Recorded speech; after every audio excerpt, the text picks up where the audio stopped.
Greetings everyone, my name is Davis, and in this video I'll be giving a summary of how I went about designing Arduino Mega 2560 using KiCad. So let's start.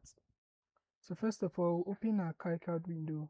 To create a new project, you just have to type Ctrl+N on your keyboard or head to File, then click on New Project. But since we already have our project in here, we'll just click on a schematic. So in this schematic layout, it was actually inspired from the internet, and I'll be giving a summary of how I went about it. So to place components, you just have to head to this tool and then click on it. Then your components list will come. Then you type in the name of the component that you want to place, or you just press A on your keyboard, then you place your component. Once you are done placing your components and you want to connect wires to them, you just have to press on W or click on this tool to connect your components. To move your components, you just have to select your components and then press M on the keyboard to move it. To rotate it, you just have to press R on your keyboard and it rotates. Then to have a duplicate of that component, you just press Ctrl+D to have a duplicate of your project.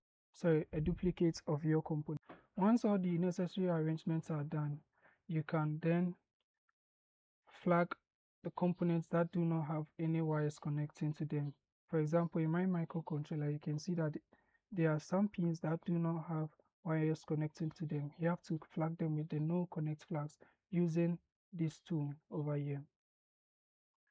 To add text to your schematic layout, you just press T on your keyboard and then you can edit it, then you add your text. To get this information, head to File, then you go to Page Settings, then you get to edit these details in your title block.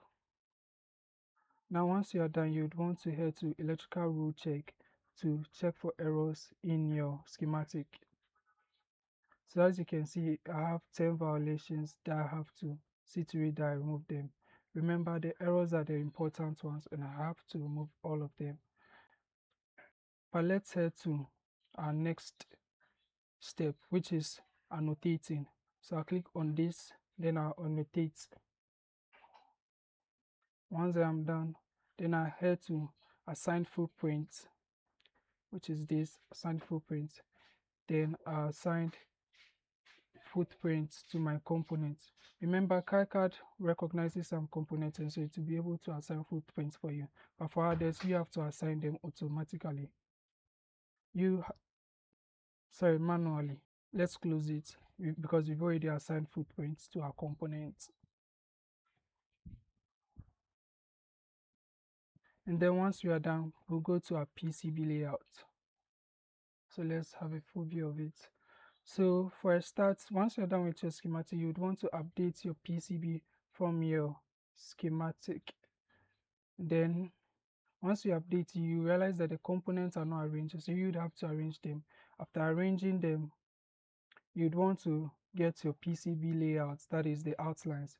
So to get your outlines, you have to go to this section, press Edge.Cuts, select Edge.Cuts, then select line or any of these shapes to get the shape that you want to use as your outline.